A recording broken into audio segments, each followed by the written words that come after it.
Kababayan, alam niyo po ang ito pong tagumpay ng ating kapulisan na kung saan ang pagpatuloy na pagbaba ng krimen ay malinaw na indikasyon na mas pinaigting na presensya ng pulis, mas maayos na intelligence operation at mas matatag na pulisiya sa pagpapatupad ng batas. Yan po naman ay dahil sa inyong cooperation, sa inyong pakikipagtulungan at higit sa lahat sa inyo pong binibigay na tiwala at pakikipagkaisa sa ating kapulisan. Sana po sa pagpasok ng bagong taon 2026, kung ano pong ibinibigay nating suporta, pagtitiwala sa ating PNP, ay ganun din po pa rin ang inyong ibigay. Dahil ang laban sa kontra sa criminality ay tagumpay ng bawat Pilipino, bawat mamamayan at higit sa lahat para na rin po sa ating kaligtasan at mapanatili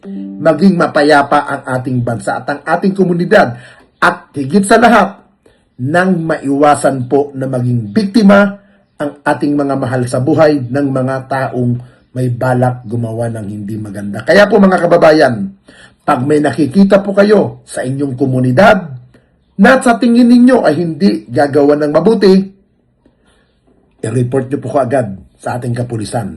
At tiyak, matutugunan po kaagad yan nang hindi na po makagawa ng hindi maganda. Iniulat ng Philippine National Police PNP sa pamumuno ng ating Acting PNP Chief Lieutenant General Jose Melencio Naratatis Jr. ang patuloy na pagbaba ng focus crime mula October hanggang November 2025 na nagpapakita ng positibong resulta na mas pinaigting na operational strategy sa ilalim ng PNP Focus Agenda. Mula sa 301 insidente noon October, bumaba ang bukabuang kaso na may pagbaba ng 386 kaso o 86%.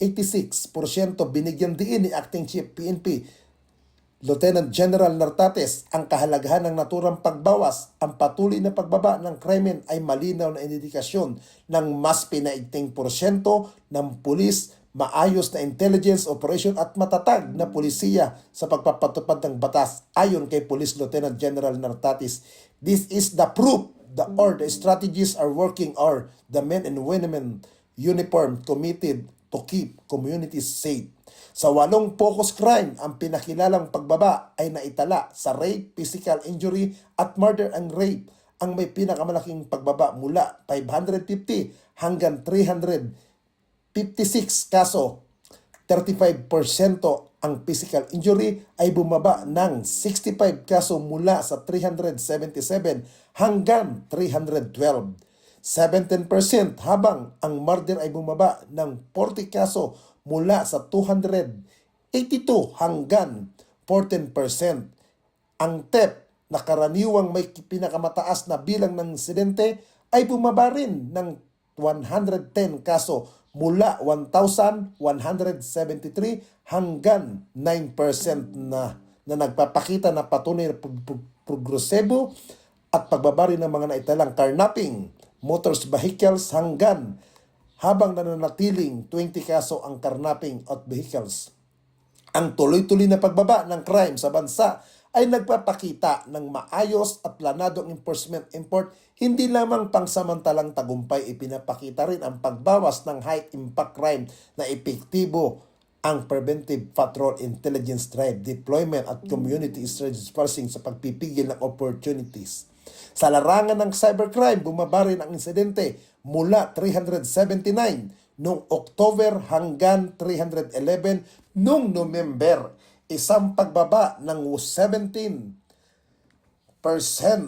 o 68 kaso. Sa cybercrime, patuloy ang amin laban. Makikita natin ang pagbaba ng kaso at patuloy ito ng ating specialized unit ay aktibong nagbabantay sa ating digital landscape. Dagdag pa ni Police Lieutenant General Nartates.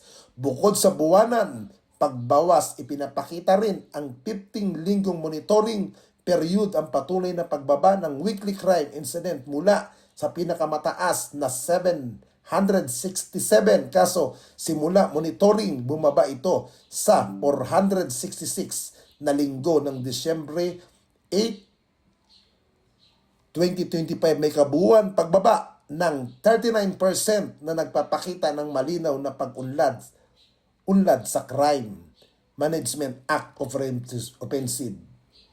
Sa paglapit ng Kapaskuhan, patuloy na inuuna ng PNP ang kaligtasan ng publiko upang mamamuhay at makapagpatuloy ang mga Pilipino sa kanilang mga pang-araw-araw na gawain ng may kapanatagan.